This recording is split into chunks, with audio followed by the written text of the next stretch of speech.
Baik, anak-anakku sekalian, selamat pagi. Assalamualaikum warahmatullahi wabarakatuh. Bagaimana keadaan kalian hari ini? Semoga kalian sehat walafiat dan siap menerima pelajaran hari ini.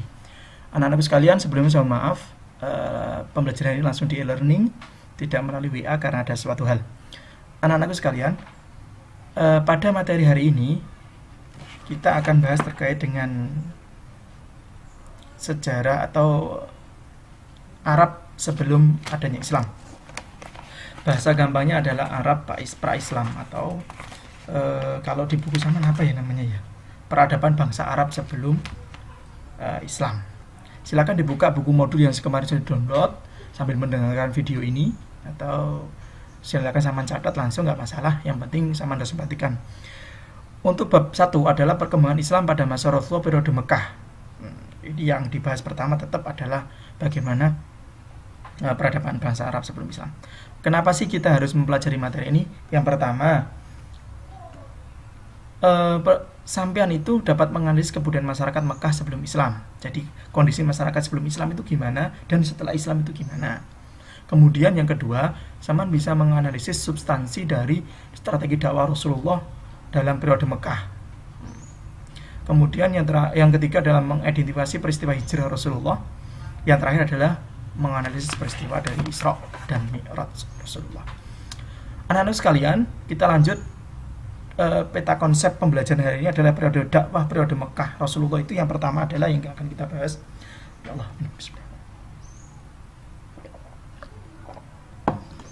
santai.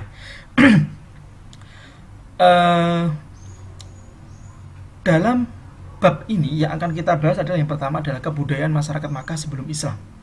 Yang kedua adalah substansi dan seri dakwah periode Mekah dan peristiwa penting dalam dakwah periode Mekah. Kita lanjut. Gini, dalam masyarakat Mekah sendiri ada istilah zaman-zaman jahiliyah. Sama tahu nggak zaman jahiliyah itu sebenarnya apa? Sebenarnya zaman jahiliyah itu bukan dikatakan bahwa orang-orang Arab sebelum Islam itu orang yang bodoh. Karena apa? Jahil sendiri dalam bahasa Arab artinya adalah bodoh. Dalam materi ini, zaman jahiliyah itu dibagi menjadi dua periode. Ada zaman jahiliyah periode pertama dan zaman jahiliyah periode kedua. Zaman jahiliyah periode pertama itu sendiri itu tidak diketahui, meliputi yang sangat panjang, tidak dapat dianalisis dan tidak banyak diketahui. Mungkin sudah lenyap. Ya, itu adalah zaman jahiliyah pertama. Kemudian ada zaman jahiliyah kedua. Periode kedua yaitu kira-kira sekitar 150 tahun sebelum Islam lahir. Lah, jahiliyah pada masa ini, periode inilah yang kita pahami sampai sekarang. Perlu digarisbawahi lagi bahwa jahiliyah itu bukan bodoh dari sisi kepandaian, dari sisi pengetahuan. Nah, nanti akan kita ketahui sendiri jahiliyahnya orang Arab itu seperti apa sih. Sebenarnya orang-orang Arab pada masa sebelum Islam sudah mengenal beberapa cabang ilmu. Seperti sastra itu sudah berkembang pada masa itu. Jadi bukan jahil masalah keilmuan, jelas. Kita tahu bahwa kondisi Mekah pada saat ini juga itu Mekah terletak di sebuah gurun yang panas, sehingga itu mengakibatkan bagaimana budaya mereka itu juga dipengaruhi oleh situasi dan kondisi iklim negaranya tersebut. Kebiasaan mengembara orang-orang jahiliyah itu sebelum Islam datang adalah dia suka mengembara. Sama mungkin ketika Rasul juga dia seorang pengembara. Kebiasaan orang-orang yang Arab yang suka mengembara inilah nanti menjadikan mereka hidup bebas tanpa ada aturan dan hukum yang mengikat mereka, sehingga hidup mereka sangat bebas. Makanya ketika Islam datang dengan mengikat, dengan adanya peraturan-peraturan yang di mereka kaget. Kemudian masalah kekuatan, kemudian keperkasaan, keulatan dan keberanian merupakan modal utama bagi orang-orang Arab pada masa sebelum Islam. Namun perlu digarisbawahi bahwa selain memiliki watak yang sangat keras, dia juga memiliki sastra tadi. Jadi memiliki jiwa seni yang sangat tinggi. Dari segi keyakinan, bahasa Arab pada masa terjadi beberapa golongan. Jadi pada masa pra-Islam, orang-orang Arab itu sudah memiliki keyakinan. Nah, yang pertama, dia mengingkari Sang Pencipta. Ada golongan yang mengingkari adanya Tuhan tapi mengakui adanya Tuhan. Kemudian ada golongan yang menyembah berhala. Nah, kemudian ada golongan, yaitu golongan yang cenderung mengikuti ajaran Yahudi, Nasrani, dan Sabi'ah. Sabi'ah itu semacam agama samawi ya. Kemudian setelah kita mengetahui kondisi kelas, perkembangan kebudayaan masyarakat Arab Islam, yang pertama tradisi keilmuan.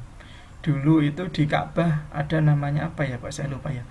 Jadi ada sudah gini, orang Arab pra-Islam itu sudah mengenal namanya astronomi. Kemudian sudah mengenal di Ka'bah dulu ada dinding-dinding yang berisikan sastra-sastra apa namanya kok saya lupa ya. Itu nanti karya sastra dari orang-orang Arab pra-Islam. Kemudian yang kedua, tradisi keilmuan sudah. Kemudian yang kedua, berdagang. Jelas orang Arab adalah orang-orang yang suka berdagang. Selanjutnya, selain berdagang juga ada bertani. Gini, saya balen. Di berdagang ini dulu sudah ada pasar yang namanya pasar Ukas. Ya, pasar Ukas itu adalah pasar yang terkenal, yaitu di situ berkumpulnya para pedagang-pedagang Arab, para pedagang-pedagang orang Arab untuk melakukan jual beli. Kemudian yang ketiga adalah bertani. Walaupun toh panas, tapi ada beberapa oase-oase yang di sekitar Taif itu yang memiliki air sehingga cukup untuk melakukan atau digunakan untuk pertanian. Yang keempat adalah bersair. Nah, gini, sair itu sendiri bagi orang Arab merupakan sebuah kebanggaan. Jadi kalau udah dia sudah bersair, mungkin dia menjadi kebanggaan dalam kehidupan sosialnya. Jadi orang Arab suka bersair. Nah, yang kelima adalah menghormati tamu. Orang Arab Islam sangat menghormati tamu. Jadi tidak bodoh kan, tidak jahil kan. Dia menghormati tamu, dia ahli syair, kemudian dia juga ahli astronomi. Nah, ada juga menepati janji. Namun yang jahil nanti apa sih kira-kira kok disebut jahiliyah? Nah, ini jahiliyah, Pak, orang-orang jahiliyah yang dianggap jahiliyah adalah jahiliyah menurut konsep mereka. Masa jahiliyah dia itu berjudi, menyembah berhala, mabuk-mabukan, perbudakan, berdagang, memulai janji. Ini kan semuanya tidak semuanya buruk. Di kolom-kolom ini kan tidak semua buruk. Berdagang kan baik, menghormati tamu kan baik. Namun di sini ada dua sisi yang berbeda, yang berlawanan. Jadi jahiliyah bukan dikatakan dia itu jahil dalam keilmuan. Namun kita tahu setelah membaca perkembangan budaya masyarakat pra-Islam secara mandiri adalah contoh kebudayaan negatif dan positif. Jadi ada kebudayaan positif dan negatif. Itu. Sebenarnya saya garis bawahi bahwa jahiliyah di sini adalah dia tidak mau menerima Islam. Itu. Kemudian B, bagaimana sih strategi dakwah Rasulullah pada periode Mekah? Nah, ingat Rasulullah mendapatkan amanah umur berdakwah itu pada umur 40 tahun. Kemudian dia itu suka menyendiri, akhirnya dia mendapatkan perintah untuk hijrah secara terang-terangan. Ya. Rasulullah itu sering beruzlah, mengasihkan diri di Gua Hiro. Nah, akhirnya mendapatkan mendapatkan wahyu juga di Gua Hiro kan.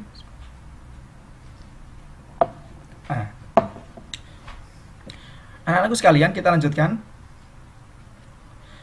Apa sih wahyu pertama Rasulullah? Surat apa? Ayat keberapa? Pasti tahu dong, yaitu surat Al-Alaq ayat 1 sampai 5. Baca ya, seperti itu.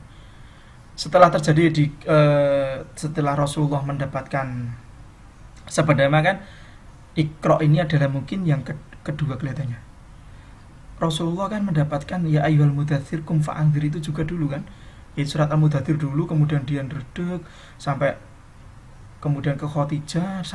Bahasanya itu dia itu ketika mendapatkan wahyu pertama dia merasa gulana. Kemudian juga masa turunnya wahyu pertama dengan kedua ini kan sampai 40 hari.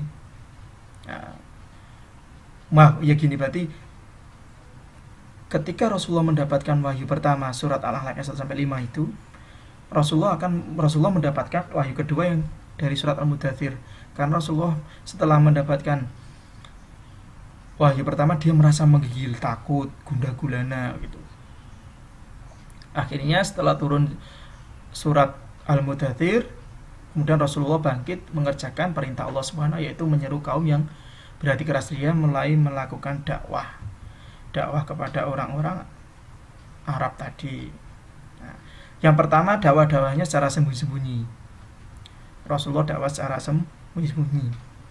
Dia menyeru melakukan dakwah terhadap orang-orang itu secara sembunyi-sembunyi.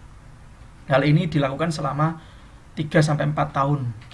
Setelah itu Rasulullah mempersiapkan diri dengan para pengikutnya untuk dalam rangka melakukan dakwah secara terang-terangan. Anak-anak sekalian, ketika Rasulullah melakukan dakwah secara sembunyi-sembunyi, Rasulullah berhasil mengislamkan 10 orang. 10 orang berapa ya? Orang pertama masuk Islam tahu apa enggak zaman? Yang pertama ada Khadijah, kemudian Ali bin Abi Thalib, kemudian Zaid bin Haritsah. Nah, Zaid bin Haritsah ini adalah seorang budak sebenarnya ya. Zaid bin Haritsah seorang budak. Kemudian Abu Bakar dan Ummu Aiman. Ummu Aiman adalah pengasuh Rasulullah. Kemudian Abu Bakar sendiri membawa teman, diantaranya Abdul Amr bin Auf, kemudian Abu Ubaidah bin Jarrah, Utsman bin Affan, Zubair bin Awan, dan Sa'ad bin Abi Waqqas. Kemudian Arqam bin Abi Arqam. Arqam juga ini. Ini Arqam bin Abi Al-Arqam merupakan sahabat Rasulullah yang menyediakan tempat untuk dijadikan dakwah secara sembunyi-sembunyi. Jadi sahabat Arqam bin Abi Arqam adalah dia menggunakan rumahnya sebagai tempat dakwah. Kemudian Fatimah binti Khattab, Fatimah tahu kan? Dan Tolha. Itu adalah hasil dari dakwah secara sembunyi-sembunyi. Kemudian setelah 3 tahun melakukan dakwah sembunyi-sembunyi, Rasulullah mendapatkan wahyu surat Al-Hijr ayat 94 yang berbunyi fasta' bima tu'maru 'arid 'anil musyrikin. Itu adalah seruan untuk melakukan dakwah secara terang-terangan. Kemudian masuknya Abu Dzar Al-Ghifari, kemudian siapa lagi ya? Itu adalah dakwah secara terang-terangan. Hamzah bin Abdul Muthalib itu Hamzah itu sebelumnya adalah para penentang Rasulullah, namun nanti dia akan menjadi orang Islam. Gini, ketika Rasulullah melakukan dakwah secara terang-terangan, maka Saman tahu nggak, Rasulullah itu kemudian mengumpulkan orang-orang di Bukit Sofa. Kemudian beliau berseteru dengan Abu Lahab, yang datang sama Abu Lahab kan pamannya, yang datang sama istrinya Ummu Jamil, yang nanti disebutkan dalam surat Al-Lahab. Nah, itu teksnya. Jadi ada perdebatan sengit antara Rasulullah dengan Abu Lahab. Jelas di situ ada perkataan, apa kami percaya sebab kamu orang jujur dan kami tidak pernah menekan berdusta. Saya peringat kamu akan sisa di hari kiamat. Jawabannya apa? Abu Lahab malah mencaci maki, hari ini kamu celaka, aku hanya untuk ini kamu mengumpulkan. Jadi merasa diremehkan. Mosok kok ngini tok ngumpulno aku nak gini. Jadi dia Abu Lahab sendiri tertutup nanti. Maka setelah itu muncullah firman Allah di surat Al-Lahab ayat 1-5. Setelah peristiwa di Bukit Sofa tersebut, maka reaksi kaum kafir Quraisy berbeda sekali. Dia akan melakukan kekejaman terhadap orang-orang Islam. Setelah kejadian itu, para kaum kafir Quraisy dia mendatangi Abu Thalib. Abu Thalib kan paman Rasulullah, kakek Rasulullah yang penggedeni kafir Quraisy, minta agar Abu Thalib menghentikan dakwah Rasulullah. Kemudian kaum kafir mengutus Walid bin Mughirah dengan membahas orang muda turkan dan Muhammad, mereka akan bangkit memerangi Rasulullah. Sampai segitunya ya kaum kafir Quraisy. Yang ketiga mengutus Utbah bin Rabi'ah untuk membujuk Rasulullah. Kemudian Yang terakhir melakukan tindakan fisik terhadap orang-orang yang masuk Islam. Nanti terkenal Bilal bin Rabah, Amr bin Furaih Tamimi, Ummu Ubais, Nadhiyah, setelahnya Al-Mu'amiliyah dan Zinira. Kemudian nanti juga Zaid bin Haritsah juga akan disiksa oleh para kaum kafir Quraisy. Setelah melakukan negosiasi tersebut, maka tidak terjadi, Abu Thalib juga tidak bisa ngapa-ngapain. Akhirnya kaum kafir Quraisy yang dipimpin oleh Abu Jahal itu melakukan namanya pemboikotan terhadap orang-orang yang masuk Islam. Yang pertama, tidak diperbolehkan menikah dengan orang-orang Arab Quraisy. Kemudian tidak boleh mengadakan jual beli. Yang ketiga adalah tidak boleh bergaul dengan kaum Quraisy. Jadi orang-orang Islam tidak boleh bergaul dengan kaum Quraisy. Maka mereka akan melakukan penyendiri di sebuah daerah. Yang keempat adalah kaum kafir Quraisy tidak boleh menolong, membantu Muhammad, keluarga dan pengikutnya. Jadi itu adalah bentuk istilahnya tadi ya, pemboikotan yang dilakukan oleh kaum kafir Quraisy terhadap umat muslim.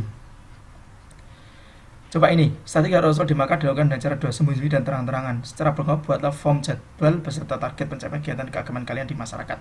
Bisa nggak kalian mengisi ini? Baik anak-anak, yang terakhir adalah peristiwa penting yang terjadi pada Makkah. Yang pertama, hijrah ke Habasah. Nanti bisa kalian baca. Jadi Rasulullah hijrah pertama adalah ke Habsi. Kemudian Amul Husni. Amul Husni adalah peristiwa di mana Rasulullah mengalami kesedihan yang mendalam, di mana beliau yang pertama ditinggal kakeknya meninggal, Abu Thalib, yang sangat mendukung beliau, dan kedua adalah dia kehilangan istri tercinta Siti Khadijah, sehingga disebut dengan Amul Husni, yaitu hari atau tahun kesedihan. Yang ketiga adalah peristiwa Isra Mi'raj. Bagaimana peristiwa ini merupakan peristiwa di mana Rasulullah melakukan perjalanan dari Masjidil Haram ke Masjidil Aqsa, yang Isra, kemudian Mi'raj dari Masjidil Aqsa ke Sidratul Muntaha untuk menerima perintah sholat. Kemudian siapa yang membenarkan peristiwa ini adalah Abu Bakar As-Siddiq. Saya kira sama tahu inilah. Ini pelajaran dari kapan. Nah, mungkin itu saja untuk materi hari ini. Silakan penugasannya adalah buat ringkasan pada buku tulis terkait dengan materi hari ini. Mungkin itu saja anak-anakku sekalian untuk materi hari ini. Sampai bertemu minggu depan. Kurang lebihnya mohon maaf. Assalamualaikum warahmatullahi wabarakatuh.